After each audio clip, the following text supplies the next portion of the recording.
I'm very pleased and happy to be before you here today on your special graduation at Daifukuji Soto Zen Temple. Thank you, Bobby Command, and Reverend Jiko, Deacon Jikai, and everybody who's put this on today and decorated and welcomed us. As he said, I've been teaching at Konawaina for 5 years in the early college program at Hawaii Community College for 30 years. And so many of you graduates today have taken my classes and got a head start on your college career. And the rest of you have also taken college classes, AP classes, specialized and advanced classes. So you are all an amazing group. And I'm very, very proud of each one of you. We can see what an unforgettable, unprecedented day we're having today. Separated as we are, 6 feet apart more or less, wearing masks, face shields, social distancing, unprecedented. Who would have thought that we would have had this combination, this triple combination? Can you hear me out there okay? Okay. This triple combination of the pandemic, the economy contracting, and the Black Lives Matter protests all over the world. I was just hearing what they were doing in Paris today. This triple whammy has snatched us right out of any complacent little Kona bubble we might have had and brought us to see how everything is connected. Our work, our health, our lives, the planet, and our neighbors of all colors and all backgrounds in the United States, all over the world. We can't deny now that what happened in a bat cave in China has affected us and changed everything we know about disease, the flu, how we get it, who gets sick and why. We can't deny that now, due to this crazy pandemic, that pollution levels have gone down. I swim a lot, I know a lot of you surf and swim. Haven't you noticed the water is cleaner and clearer?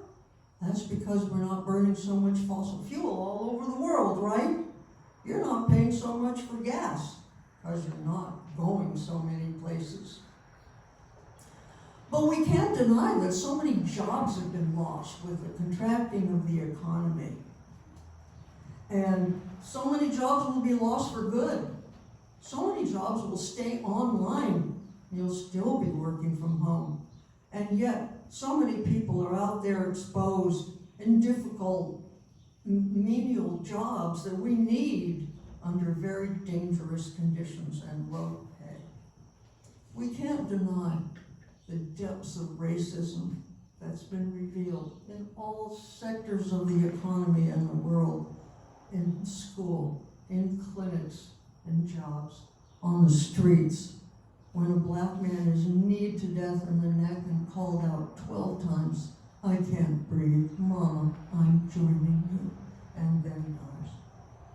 Everything is changing now in a way that calls on you, as Reverend Jiko said, to go out into the world with compassion and new ideas for change and helping the world. Can you figure out healthcare systems that will be equitable for everybody, that everybody has access to, and that's fair? Will you give your legislators input so that all our communities can be safe and protected, yet without police brutality and mass incarceration that we have now? Following the lead of Greta Thunberg, who all of you admire, I ask, what are you going to do now that you care so deeply the planet is heating up and killing coral? How can we make it cooler and greener and slower? How can we change things a little? You can come up with some good ideas so that maybe all the food we eat isn't brought here by Matson wrapped up in plastic and coming from factory farms. I know that I tried to grow some lettuce a couple months ago. Went to Ace Hardware for seeds. All the seeds were gone. So I was glad to think that Me too. I wish.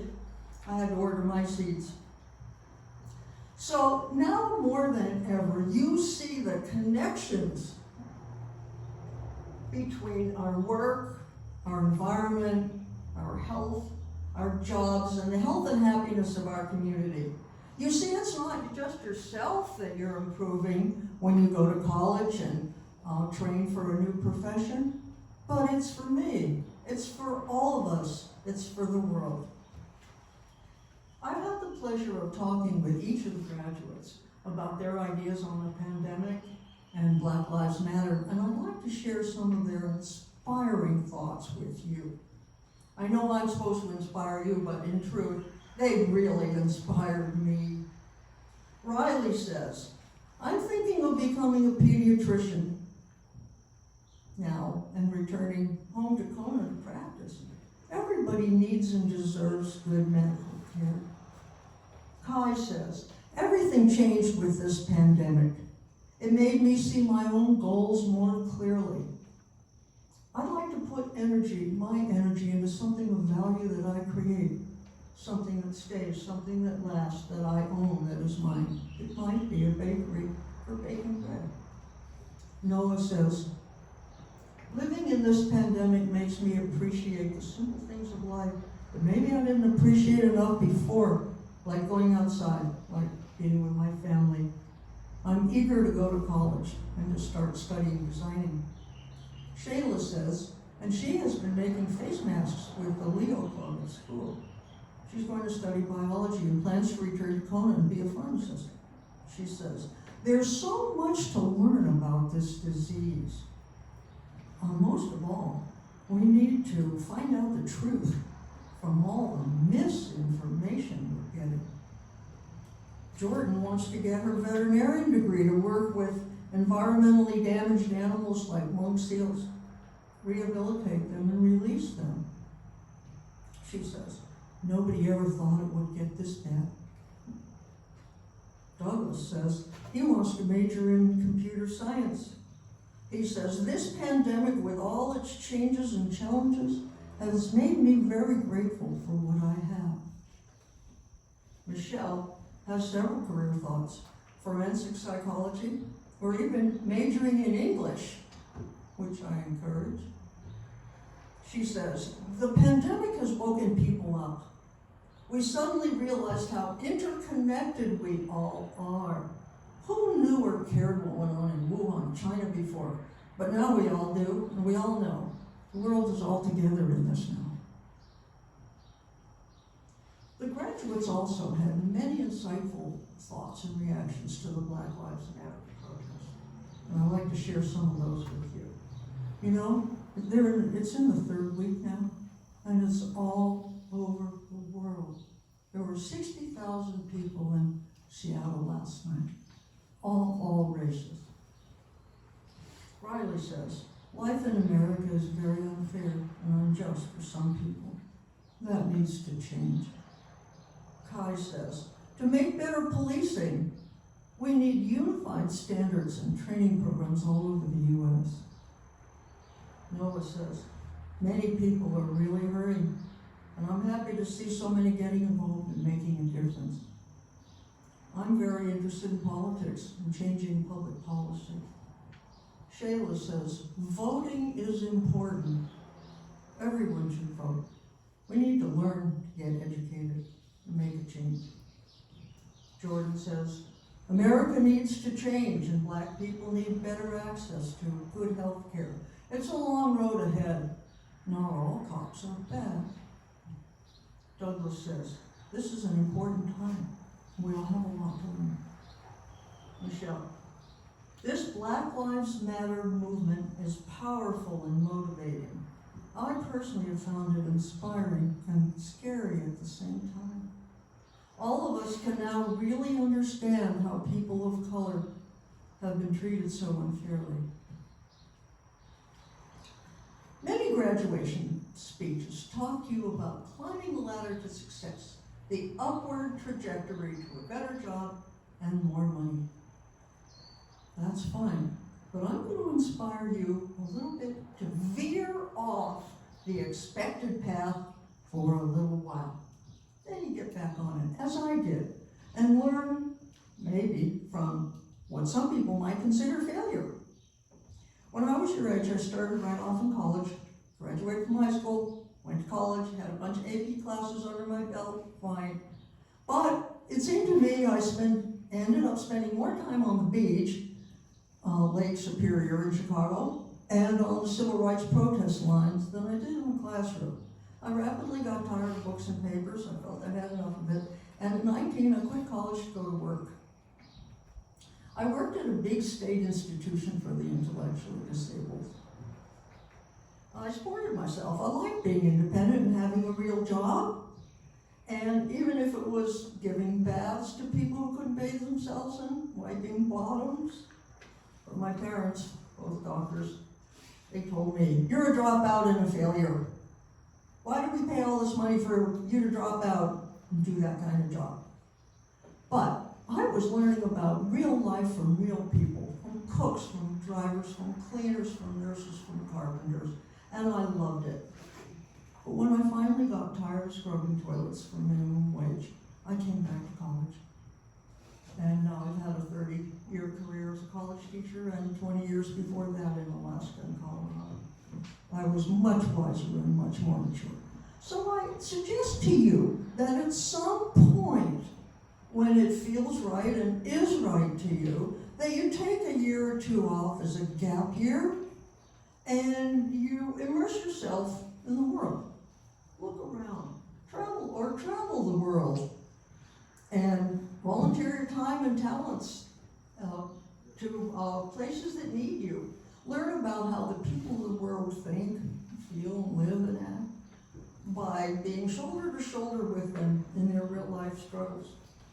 Then return and finish your training in college, and you'll help yourself and the world even more. Make the planet cooler and greener, like I said. Make yourself and your communities happier and healthier. Make all people free and equal. I know you're up to that. Okay, I'm going to take a drink of water here now. With one hand. Another story from my life I want to relate to you is this. When I graduated from high school and left home and went to college in another city, I also left behind the religion of my youth, Judaism. I thought I was just too cool for that, just too cool to be dragged to temple every Saturday and forced to go to Hebrew school on Wednesday. I resented it. But years later, I realized with horror and sadness that I had lost the great tradition and blood that was my blood and heritage, along with two full languages of my childhood, Yiddish and Hebrew. And what I'm getting at is, many of you say that you plan to return here. I hope you do, if that's in the stars for you. And I encourage you now, as you go forward, don't lose your Buddhist roots. Look at this beautiful place and the beautiful people here who have nourished you. And our red and white Daifukuji temple. Remember the three treasures: the life of Buddha, the wisdom of the Dharma, and the love of this sangha here that will always remember you and will always be here for you when you return, waiting for you. Recall and cherish Sensei Jiko's gentle wisdom, her deep teachings, her love and encouragement, as I have felt it. Most of you will also carry in your heart the memories and fun thoughts of the taiko drumming that you loved so much with Sensei Akenyu. You know, Zen Buddhism is so easy to practice anywhere you are. In your dorm room, under a tree, your dorm room in Manoa or Honolulu, Seattle, Oregon, or by a river in Minneapolis. All you have to do is just sit, right? Just sit, meditate and breathe, breathe and meditate. 10 minutes of this a day will really set you up for good health, good thoughts, compassion, and expression to the rest of the world as well. Peacefulness, meditation, and mindful breathing will bring to your life, will create so many good changes for you and those around you. Well, it's traditional in a graduation speech to include the words of some other inspiring person other than myself. And I have chosen for you today the modern Zen Buddhist spiritual master, Dharma teacher, and writer, the Vietnamese peace activist Thich Nhat Hanh, who is now living out his final days. More than anybody else, along with the Dalai Lama, Thich Nhat Hanh has modernized Buddhism and made it accessible to fast-moving people like us who are on our phones all the time, etc. You know, he has involved people all over the world in movements for social justice and change and nonviolence and gender equality. He's written over 100 books, 40 of them in English. Can you imagine writing 40 books in Vietnamese? I couldn't. I was in Vietnam, and it's not an easy language to learn. Neither is English. Remarkably, Thich Nhat Hanh speaks 7 languages: Vietnamese, English, French, Spanish, Italian, Dutch, and German.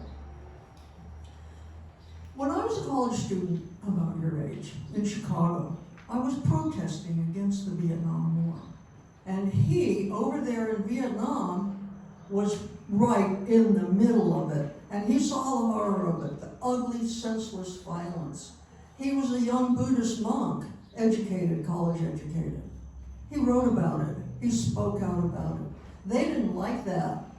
They told him, you can't live in your own country anymore. He had gone away to give a talk. They said, you can't come back. You're not welcome. Thich Nhat Hanh was exiled from his own country for almost 50 years. He roamed the world.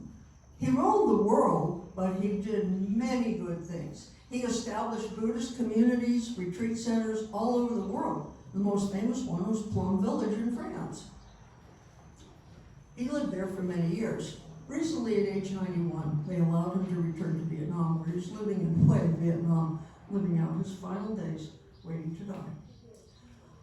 I've read many of his books, and you know, for each of your graduates, I'm giving you one of his books, and you'll find that in your goodie bag at the end with all the other goodies. I've read many of his books, and he's helped me a lot.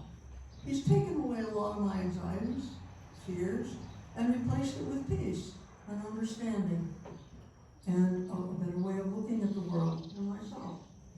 He writes about how everything is always changing, all interconnected. It's never the same. So we don't have to fear. We don't have to suffer. He writes about what's basic for all of us: living, loving, growing, changing, suffering, creating, even romantic love. But you know what? Thich Nhat Hanh has never married or had a girlfriend. Yet his life is full of love. Millions of people all over the world love him. Thich Nhat Hanh has never owned a car or a house, but he is rich in happiness. He has friends and places to live all over the world. He has never used a weapon, never touched a weapon, but he has shot down massive armies with his words and his writings. From the words of Thich Nhat Hanh, Buddhist peace activist, scholar, and writer, I've chosen an inspiring quote for each of you, and I will end with this and step down. Riley, I have the impression that many of us are afraid of silence. We're always taking in something: text, music, radio, television, or thoughts to occupy our space. If quiet and space are so important for our happiness, can't we make more room for them in our lives? Jordan, waking up this morning, I smile. 24 brand new hours are before me. I vow to live fully in each moment and to look at all beings with eyes of compassion. Douglas, because you are alive, everything is possible. Michelle, we are all the leaves of one tree. We are all the waves of one sea. Kai, the best way to take care of the future is to take care of the present moment. Shayla, for things to reveal themselves to us, we need to be ready to abandon our views about them.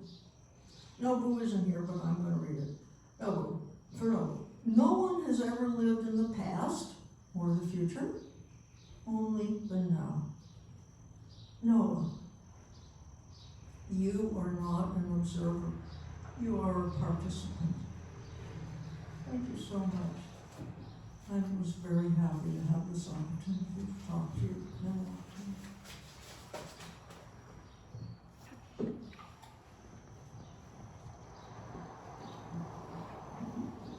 I wish you all well. I hope to hear from you as you go.